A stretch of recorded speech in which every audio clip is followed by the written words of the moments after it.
Video like जरूर कर लीजिए और ऐसे वीडियो लगातार फ्री में पाने के लिए चैनल को तुरंत सब्सक्राइब कर लीजिए और बेल आइकन को जरूर टैप कर लीजिए ताकि आगे भी सारे वीडियो आपको मिलते रहे। यूट्यूब में फॉलो करते हैं तो प्लीज ये वाला फ्री टेलीग्राम चैनल जरूर ज्वाइन कर लीजिएगा। सारे नोटिफिकेशन सारे अपडेट यहीं पे आते हैं, ध्यान रखिए।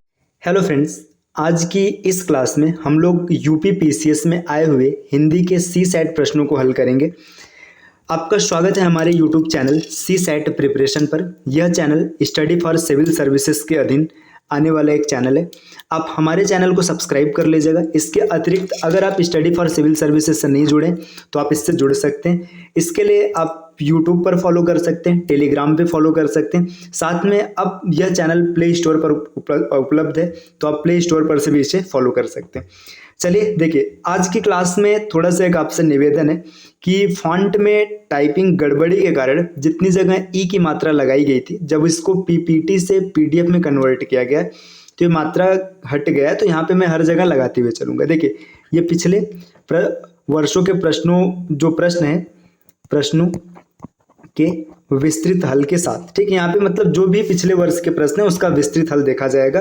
ठीक, चलिए स्टार्ट करते हैं। देखिए, जैसा कि मैंने आपको पहले ही बताया है, अगर आप हमारी टीम से जुड़ना चाहते हैं पैड ग्रुप से, हमारी टीम का पैड ग्रुप परचेज करना चाहते हैं तो ये संपर्क सूत्र है, आप यहाँ से संपर्क कर सकते हैं। इसके अतिरिक्त आप टेलीग्राम पे ये वाला लिंक सर्च करके फॉलो कर सकते हैं।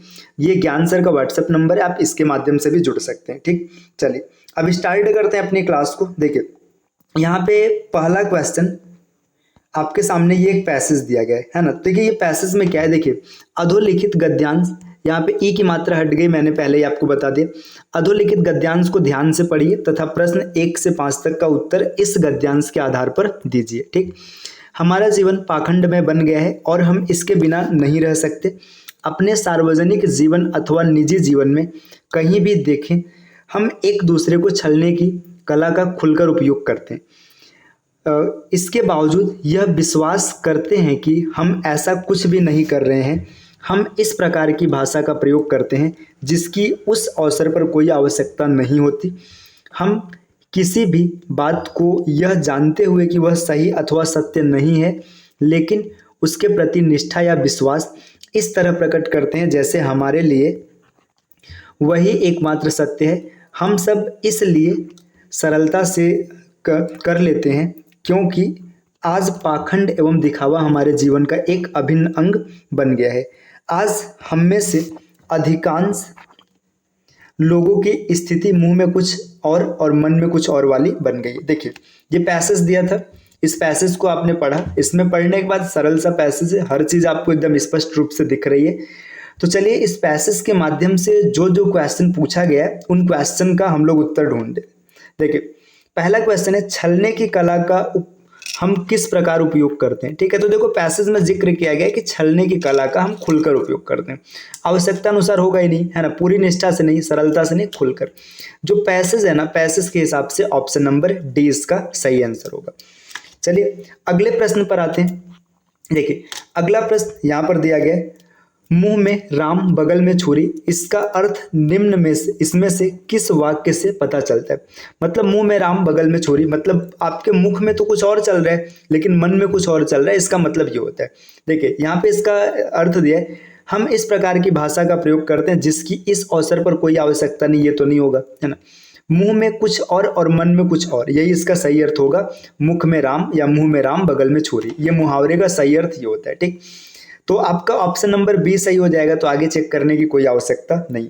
चलिए अगले प्रश्न पर आते हैं। अगले प्रश्न में ये पूछा गया, हमारे जीवन का अभिन्न अंग, ये मात्रा है, हमारे जीवन का अभिन्न अंग किसे बना, हमने जीवन का अभिन्न अंग किसे बना लिया है। ठीक, देखिए, तो हमने जीवन का अभिन्न अंग किसे बना लिया है, पाखंड और दिखावे को, यही इसका सही ऑप्शन हो जाएगा। निष्ठा एवं विश्वास नहीं है, सरलता नहीं है। ठीक है, पाखंड और दिखावा यही जिक्र किया गया था, तो आप यहाँ पे स्पष्ट है कि हमने पाखंड और दिखावे को अभिन्न अंग बनाया। क्वेश्चन नंबर 4 क्या बोल रहे हैं, क्वेश्चन नंबर 4 बोल रहे हैं, यह जानते हुए कि बात गलत है हम उसके प्रति निष्ठा क्यों प्रकट करते हैं, क्योंकि।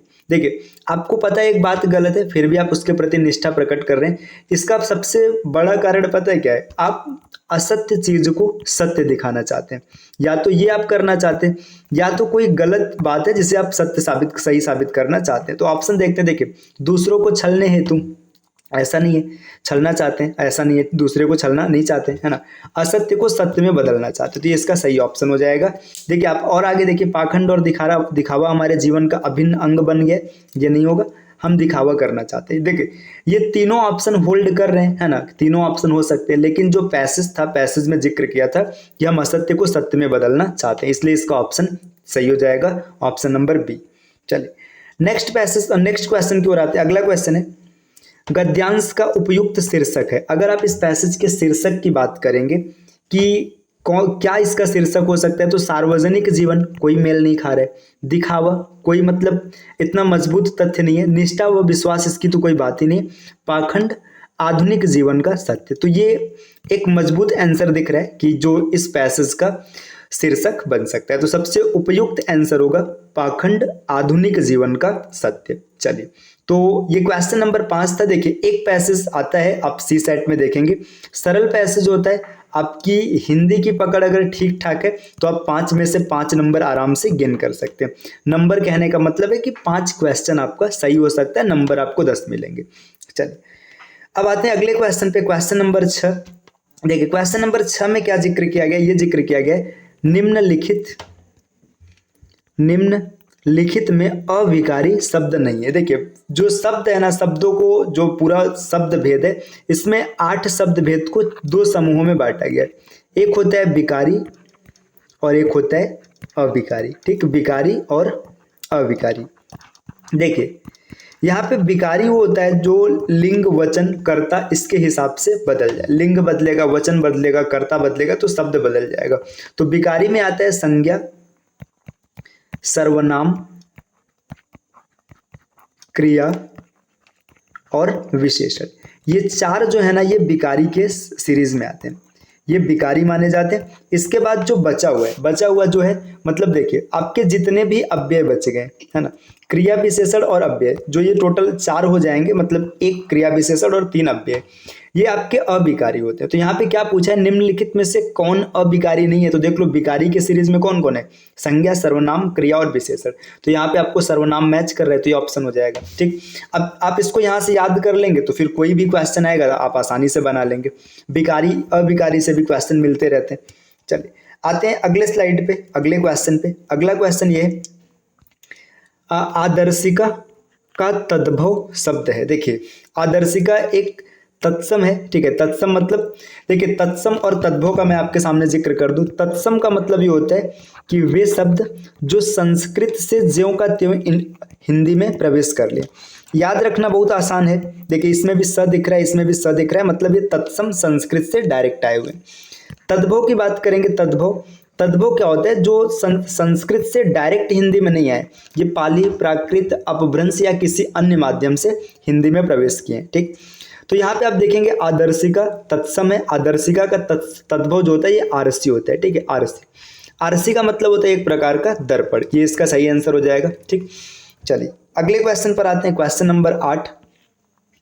क्वेश्चन नंबर 8 आपसे क्या पूछ रहा है, 8 आपसे बोल रहे हैं अनेकार्थी शब्द पतंग का इनमें से एक अर्थ नहीं है। देखिए पतंग का मतलब होता है, देखिए चंग होता है। ठीक है, चंग मतलब चंगा से तात्पर्य, पक्षी मतलब पक्षी है, विहग है, ये होता है। नाव भी होता है।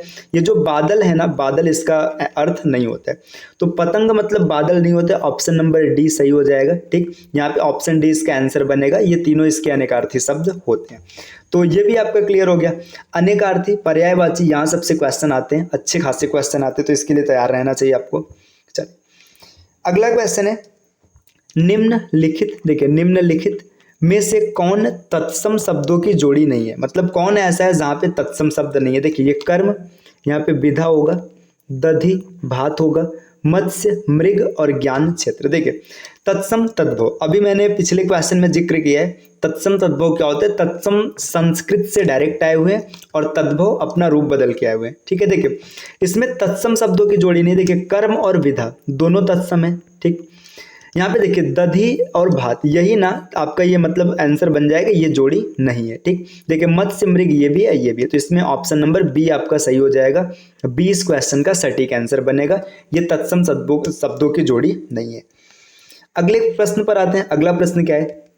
अगला प्रश्न यहाँ पे कुछ ऐसा पूछा गया है, करपट का तद्भव रूप है। देखिए करपट, करपट एक तत्सम शब्द है ना। आपसे पूछ रहा है कि इस तत्सम शब्द का तद्भव रूप क्या होगा, तो करपट का मतलब होता है कपड़ा, है ना, कपड़ा, है ना। अब देखिए कपड़ा, अब यहाँ पे कपट नहीं होगा, कारपेट नहीं होगा, कपूर नहीं होगा, यहाँ पे कपड़ा इसका सही आंसर हो जाएगा। अब कपड़ा का पर्यायवाची कई बार पूछ लेता है, तो चीर, अंबर, वसन, वस्त्र, पट, ये सब आप याद रख सकते हैं, इसके पर्यायवाची होते हैं।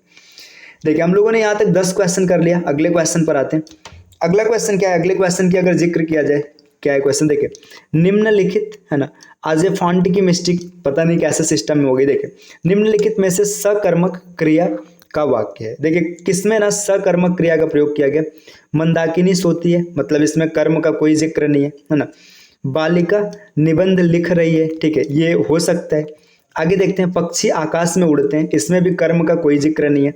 बालक खिलौना पाकर हंसता है। देखिए यहाँ पे थोड़ा सा बात करें सकर्मक और अकर्मक क्या होता है। देखिए सकर्मक और अकर्मक, देखिए सकर्मक की बात करेंगे ना, सकर्मक मतलब वे वाक्य जो कर्म के बिना अधूरे होते हैं ना, मतलब अगर उसमें ऑब्जेक्ट इंग्लिश में बोला जाता है, हिंदी में कर्म लिखा जाता है, अगर कर्म को नहीं रखा जाएगा तो वो वाक्य अधूरा अधूरा सा दिखेगा। अकर्मक बिना कर्म का भी वाक्य पूरा दिखेगा। देखिए मंदाकिनी सोती है, ये क्रिया है, सोना क्रिया है ना, मंदाकिनी सोती है, वाक्य पूरा दिख रहा है, इसमें कोई कमी नहीं। देखिए पक्षी आकाश में उड़ते हैं, अगर आकाश में नहीं भी बोला जाएगा, पक्षी उड़ते हैं, उड़ना क्रिया है, आपको सेंटेंस पूरा दिख रहा है ना। बालक हंसता है, ठीक है, ये भी कि पूरा दिख रहा है, खिलौना मिले या न मिले उसका अर्थ है, ठीक है। लेकिन बालिका निबंध लिख रही है ना, यहाँ पे आप देखेंगे तो इसका पूरा अर्थ नहीं दिख रहा है, तो यहाँ पे इसका ऑप्शन नंबर बी हो जाएगा। ये सकर्मक क्रिया का वाक्य है ना, बालिका निबंध लिख रही है, इसमें सकर्मक होगा। चलिए अगले प्रश्न पर आते हैं। अगले प्रश्न का जिक्र करते हैं। क्या है अगला प्रश्न? निम्नलिखित में, अगला प्रश्न कुछ ऐसा है, निम्नलिखित में से कौन सा वाक्य व्याकरण की दृष्टि से अशुद्ध है? मतलब कौन सा वाक्य ऐसा है जो व्याकरण की दृष्टि से अशुद्ध है? देखिए वह दंड देने के योग्य है। ठीक, यहाँ पे अभी इसको होल्ड करते हैं, सही हो सकता है। आगे 4 विद्यार्थी नकल करते हुए पकड़े गए, ये तो एकदम सही दिख रहा है ना। मैंने यह पुस्तक पढ़ी है, ठीक है, ये भी सही है, मैंने यह पुस्तक पढ़ी है। उन्होंने अभी अभी खाना खाया, ये भी सही है। देखो वह दंड देने के योग्य नहीं, वह दंड देने योग्य है, यहाँ पे के नहीं रहेगा, ठीक है, वह दंड देने योग्य है। ठीक, तो यहाँ पे ये के नहीं रहेगा, ये वाक्य आपका व्याकरण की दृष्टि से अशुद्ध हो जाएगा। Question number 12। चलिए अगले क्वेश्चन पर आते हैं। अगला क्वेश्चन है क्वेश्चन नंबर 13। क्वेश्चन क्या पूछ रहा है? क्वेश्चन ऐसा है, निम्नलिखित में से कौन सा वाक्य शुद्ध वाक्य है ना। यहां से आपसे पूछा जा रहा है कि कौन सा वाक्य शुद्ध वाक्य है। ये प्रश्न नंबर 13 है, इसमें दिया है निम्नलिखित में से कौन सा वाक्य शुद्ध है। देखिए कौन सा शुद्ध वाक्य ये देखना है। मैं सारी रात भर जागता रहा, शुद्ध नहीं दिख रहा है, ये गलत है ना। मैं पूरी रात भर जागता रहा, ये भी गलत दिख रहा है। मैं सारी रात जागता रहा, ये सही लग रहा है। ठीक, आगे देख लेते हैं। मैं पूरी रात में, देखिए यहाँ पे ना रात जागता रहा, यहाँ पे भर की वजह से गलत है, ये भी यहाँ पे गलत है, यहाँ में की वजह से गलत है। तो ऑप्शन नंबर 13 का ऑप्शन, क्वेश्चन नंबर 13 का ऑप्शन सी सही हो जाएगा। चलिए अगले क्वेश्चन पर आते हैं। 14 नंबर का क्वेश्चन है। 14 नंबर का क्वेश्चन क्या पूछ रहे हैं? निम्नलिखित में से कौन सा रात्रि का पर्यायवाची नहीं है? मतलब रात्रि का पर्यायवाची नहीं है। रजनी रात्रि का पर्यायवाची होता है, विभावरी ये भी होता है, निशा ये भी होता है। देखिए ये जो समीर लिखा है ना, समीर हवा का पर्यायवाची होता है। समीर रात का पर्यायवाची नहीं है, समीर हवा का पर्यायवाची है। तो यहाँ पे ऑप्शन नंबर आपका सी, ये इस क्वेश्चन का बिल्कुल सत्य होगा, सही ऑप्शन बनेगा। चलिए आते हैं अपने अगले क्वेश्चन पर। अगला प्रश्न क्या है? अगला प्रश्न है मृगेंद्र का पर्यायवाची। देखिए मृगेंद्र को आप देखेंगे तो मृग का इंद्र मतलब कौन हो जाएगा? शेर हो जाएगा, है ना, शेर हो जाएगा। अब शेर के पर्यायवाची की बात करेंगे तो शेर का पर्यायवाची सिंह हो गया, शार्दुल हो गया, ये सब शेर के पर्यायवाची होते हैं। तो यहाँ पर शार्दुल इसका सही ऑप्शन हो जाएगा। केहरी भी होता है ना। पर्यायवाची की क्लास में आपको डिटेल में बताया जाएगा। अब देखिए मिल गया, तो यहाँ पे इन सब के बारे में ध्यान नहीं देना है ना, तो ये नहीं होगा, है ना, शार्दुल इसका सही आंसर हो जाएगा। चलिए क्वेश्चन नंबर अगले पर आते हैं। क्वेश्चन अगला है, बहराइच, सुल्तानपुर, रायबरेली किस बोली के क्षेत्र है? देखिए इन सब के ये सब मतलब किस बोली के क्षेत्र? देखिए छत्तीसगढ़ी तो भाई ये छत्तीसगढ़ का हिस्सा है ही नहीं होगा, है ना। बघेली, बघेली मतलब बघेलखंड का हिस्सा भी नहीं है, नहीं होगा, है ना। ब्रज भाषा, देखिए ब्रज भाषा मथुरा के आसपास चलता है ना, ये मथुरा के आसपास चलता है तो ये भी नहीं। अवधि, अवधि अवध के आसपास का क्षेत्र है और ये सब क्षेत्र अवध के आसपास में है ना, तो इसका सही ऑप्शन हो जाएगा अवधि। बहराइच, सुल्तानपुर, रायबरेली अवधि भाषा का क्षेत्र है। ये मैंने क्लास आपको आप सर्च करिएगा प्लेलिस्ट में जा करके, यूपीपीसीएस हिंदी टॉपिक वाइज, इसमें क्लास नंबर 2 जो है ना उसमें डिस्कस किया गया है कि किस क्षेत्र में कौन सी बोली का प्रयोग किया जाता है, आप वहां से इसे पढ़ सकते हैं। चलिए अगले क्वेश्चन पर आते हैं, क्वेश्चन नंबर 17 है। 17 में क्या पूछा गया, कलेजे पर सांप लौटना मुहावरे का अर्थ है। देखिए कलेजे पर सांप लौटना मतलब अत्यंत दुखी होना, नहीं होगा। ईर्ष्या से जल उठना मतलब एकदम ईर्ष्या हो जाना, एकदम जलन हो गया, कलेजे पर सांप लौट रहा है, बोलते हैं ना हमारे कलेजे पर सांप लौट रहा है, मतलब एकदम जले हुए हैं, तो ये होता है कलेजे पर सांप लौटना। अगला प्रश्न है यथा रुचि, है ना। यथा रुचि में कौन सा समास है, देखिए यहाँ पे इसका जो सही ऑप्शन होगा, ये सही ऑप्शन होगा अव्ययी भाव समास। लेकिन इसके लिए मैं आपको एक ट्रिक बता देता हूं। देखिए अगर कभी भी किसी भी शब्द में यथा, बे, अनु, आ, प्रति, ला, है ना, ये सब मतलब यहाँ पे कुछ लिखा जा रहा है, इसका मैंने ट्रिक सॉल्ट के माध्यम से दिया, आप उसको ढूंढ लीजिएगा। इत्यादि शब्दों से अगर कोई भी वाक्य शुरू होता है, जैसे यहाँ पे भर भी आता है ना, ऐसे भी आप याद करेंगे तो कहीं मिलेगा, है ना। इन सब शब्दों से अगर कोई वाक्य शुरू होता है तो उसमें हमेशा अव्ययी भाव समास होता है। बाकी अव्ययी भाव समास की डेफिनेशन भी आपने पढ़ा होगा कि ये हमेशा अव्यय से स्टार्ट होते हैं, तो ये ट्रिक आप याद रखिएगा। यथा, बे, अनु, आ, प्रति, भर, ठीक है, ला। जैसे एग्जाम्पल बता, जैसे यहाँ पे देखिए यथा रुचि है ही, यथा शक्ति हो गया, बेजुबान, बेसहारा, जैसे देखिए अनुरूप, अनुकूल, ये सब हो जाएगा। आ जन्म, आ मरण, है ना। प्रतिदिन, प्रत्येक, जैसे लाजवाब, ला इलाज, ये सब हो जाएगा। भर पेट, भरपूर, ये सब इसमें एग्जाम्पल्स हो जाएंगे, है ना। ये मैंने ट्रिक के माध्यम से बता दिया, बाकी तत्पुरुष, बहुब्रीहि, द्वंद्व ये आगे डिस्कस किया जाएगा। चलिए अगले क्वेश्चन पर आते हैं, क्वेश्चन नेक्स्ट 19 नंबर का। स्थावर, स्थावर का विलोम है ना। स्थावर का विलोम क्या होगा, स्थावर का मतलब क्या होता है, देखिए स्थावर का मतलब होता है जो बहुत ज्यादा चंचल है, तो चंचल इसका होगा नहीं, है ना, विलोम चाहिए। विलोम मतलब जो रुका हुआ है ना। देखिए यहाँ पे आप ध्यान दीजिए, सचल मतलब चलने योग्य, चंचल मतलब चलने योग्य, है ना। जंगम, जंगम मतलब देखिए चेतन मतलब भी चलने योग्य, जंगम मतलब क्या हो जाएगा, एकदम रुका हुआ है ना, तो इसका हो जाएगा जंगम। जंगम मतलब इसका उल्टा होता है स्थावर, ये हो जाएगा। चलिए क्वेश्चन नंबर 20 पर आते हैं।